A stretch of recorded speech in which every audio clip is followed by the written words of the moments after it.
உன்னதான் தேடி வந்துகிட்டு இருந்தேன். நீ யாருன்னு சொல்லு. என்னாச்சு சூரி? நீ யாருன்னு சொல்லு. கோடி எதுக்காக கொல்ல ட்ரை பண்ண? பாத்துட்டியா? யாரும் என்ன பாக்கலன்னு தானே நினைச்சேன்.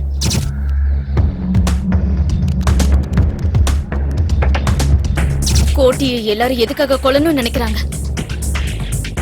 அவங்களும் அவனை சுத்தி இருக்கிறவங்களும் அவனால பாதிக்கப்பட்டிருக்காங்க. அதேதான் நானும் உன்கிட்ட கேக்குறேன். பாதிக்கப்பட்டது நீயா இல்ல உன் ஃப்ரெண்டா? என் குடும்பத்தையும் அவன் ஒட்டுமொத்தமா அழிச்சிட்டான். அவன் செஞ்ச கொடுமைகளை நினைச்சு நான் ஒவ்வொரு நாள் தூக்கம் இல்லாம தவிச்சிருக்கேன். இப்ப அவனை எப்படி கொல்லலான்னு தூக்கம் இல்லாம யோசிச்சுக்கிட்டு இருக்கேன். அவனை கொல்றது மட்டும்தான் என்னுடைய லட்சியம். அவனை கொல்றதுக்காக போய் உனக்கு ஏதாவது ஆயிடுச்சுன்னா? பரவாயில்ல, நான் செத்த அழறதுக்கு எனக்குன்னு யாருமே இல்ல. நான் இருக்கேன்ல. அந்த விஷயம் உனக்கும் தெரியும். நான் உன்னை லவ் பண்றேன்னு உனக்கு தெரியாதா? தெரியாது. அப்புறம் எதுக்காக என்கிட்ட க்ளோஸா பழகுன? கோட்டியை சாகடிக்கிறதுக்காக. உண்மையா சொல்லு சுஜாதா, என்ன நீ காதலிக்கவே இல்லையா? கோடி சாகுற வரைக்கும் எனக்குள்ள எந்த ஆசையும் வராது. சுஜாதா, என்ன உனக்கு ரொம்ப பிடிக்கும். இல்லனா இது கண்டிப்பா நீ என்கிட்ட சொல்லிருக்க மாட்டேன். இந்த விஷயத்தை நான் கோடி கிட்ட சொல்ல மாட்டேன்னு நம்புறேன். அந்த நம்பிக்கை தான் காதல்.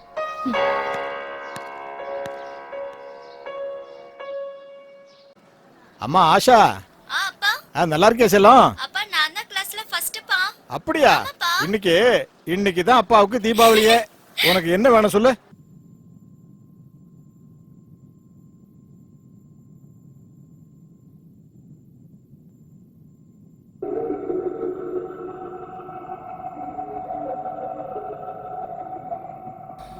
ஏய் முருகா. சாமி. இந்த லெக் பீஸ் நாய்க்கு கொண்டு போய் கொடு.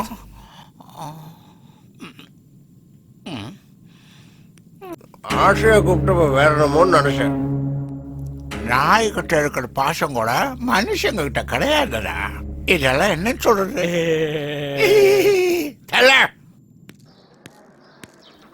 தின்னு.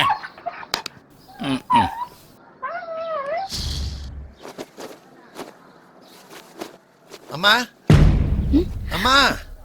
என்னாச்சு? என்னடா? நீங்க சீக்கிரம் காலி பண்ணிட்டு போயிடுங்க. என்னன்னு சொல்லி தொலையண்டா. நாம கூட இங்க இருந்து போயிடலாமா? அப்படி என்ன ஆச்சுன்னு சொல்லண்டா. நான் எதுக்கு சொல்லணும்? நீங்களே ஹாஸ்பிடல்ல போய் பாருங்க. இவன் ஒரு இன்சன். வா. என்ன?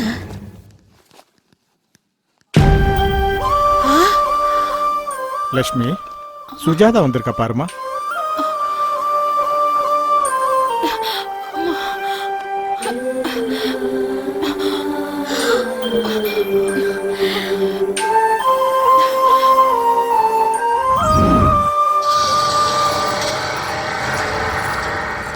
என்ன லட்சு, ராத்திரி வரேன்னு சொல்லிட்டு அப்புறம் வரவே இல்லை. நீ ராத்திரில அரிக்குதுன்னா உன் அக்கா கிட்ட போய் படுக்க வேண்டியதானே?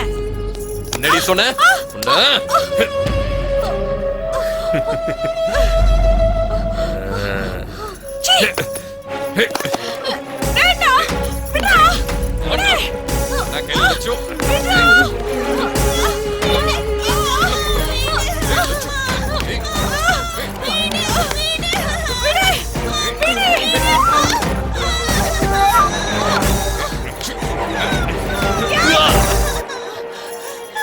லட்சு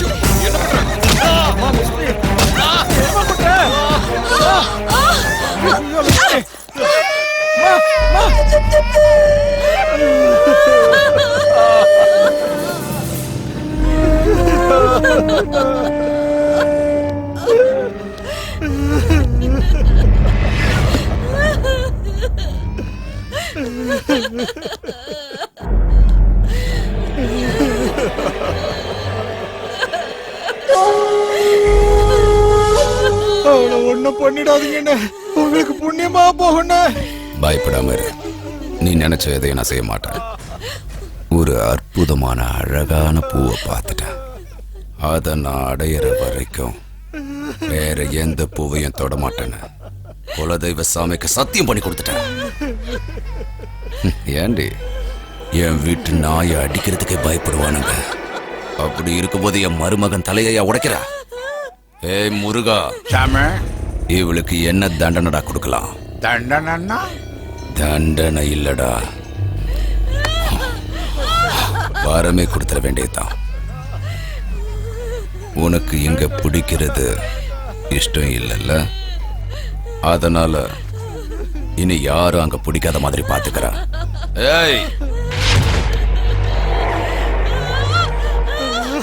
ஐயா, பால் குடிக்கிற பச்சை குழந்தை இருக்குதுயா, கருணை காட்டுறியா?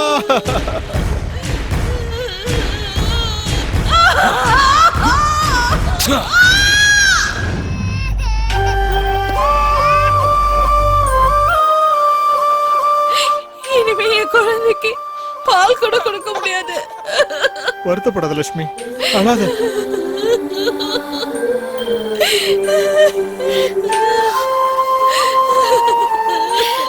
கேஸ் கொடுத்தீங்களா? அவன் சொந்தக்காரன் மேல கை வச்சதுக்கே இவ்வளவு பிரச்சனை பண்ணிட்டான். இப்ப அவன் மேல கேஸ கொடுத்தோம்னா நீங்க என்ன பேசிக்கிட்டு இருக்கீங்க? இவ்வளவு தூரம் நடந்ததுக்கு அப்புறம் ஏன் கேஸ் கொடுக்காம இருக்கீங்க? கொடுக்க மாட்டாங்க. அவங்க ஏழைங்க. காய ஆறுன உடனே அவங்க வேலைக்கு போய் ஆகணும். குழந்தைங்களோட பசியை தீத்தாக்கணும். இதுக்கு மேல அவங்க எதை பத்தியும் யோசிக்க மாட்டாங்க. உங்களுக்கு அப்படி எதுவும் இல்லல, அப்புறம் நீங்க ஏன் கேஸ் போடல? போட்ட என்னையும் கொன்னுருவானுங்க. சாவறத பத்தி எனக்கு எந்த கவலையும் இல்ல. நான் போயிட்டா அவங்களுக்கு எந்த உதவி கூட கிடைக்காம போயிரும். நீங்க ரொம்ப நல்லா பேசுறீங்க டாக்டர்.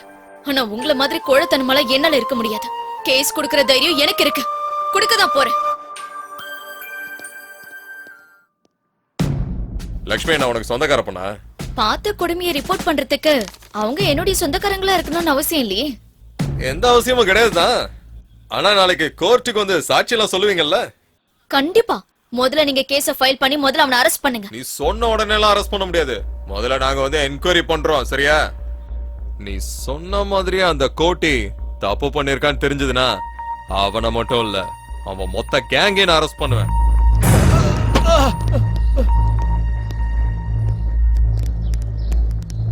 சார், இவரு லட்சுமியோட ஹஸ்பண்ட் சார்.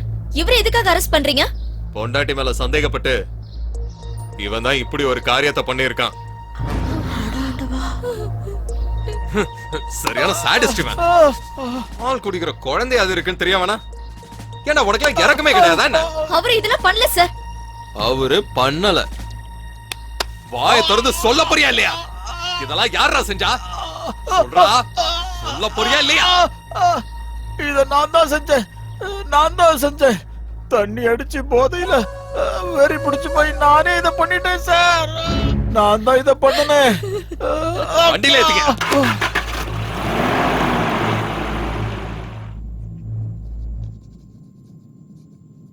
ஜனங்களுக்கு பயம் இருக்கிற வரைக்கும் தான் உன்ன மாதிரி ரவுடிகளுக்கெல்லாம் ஆயுசு.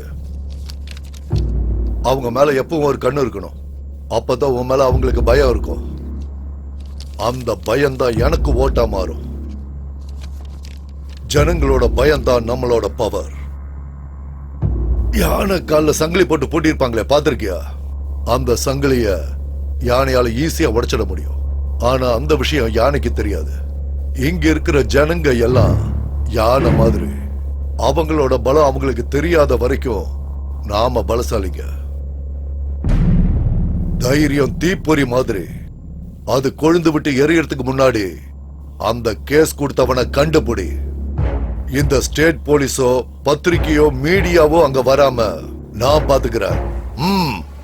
வாரம் தலைவரே. சுஜாதா, சுஜாதா வா. என்னாச்சு? அந்த கோடி உன்னை தேடி வந்துட்டு இருக்கான். வந்தா என்ன? உன்னை பார்த்தான அங்கே கொன்றுவான். சீக்கிரம் வா.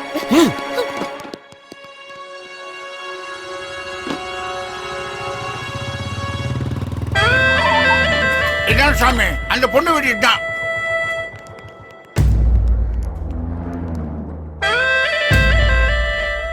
நான் வீட்டுல யாருமே இல்லனா? இந்த வீடு காலியா இருக்கிறதுனால இதையும் நான் தான் யூஸ் பண்ணிக்கிட்டு இருக்கேன்.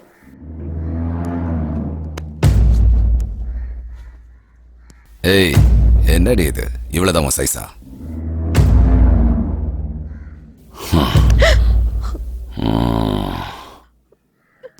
சீக்கிரம் வாங்க போலாம். சரிண்ணா. அவ்வளவுதான் காட்ட முடியும். அதுக்கு மேல காட்ட முடியாது. மத்த கம்பெனிகள் காட்டலாம், ஆனா எங்க கம்பெனி காட்டாது.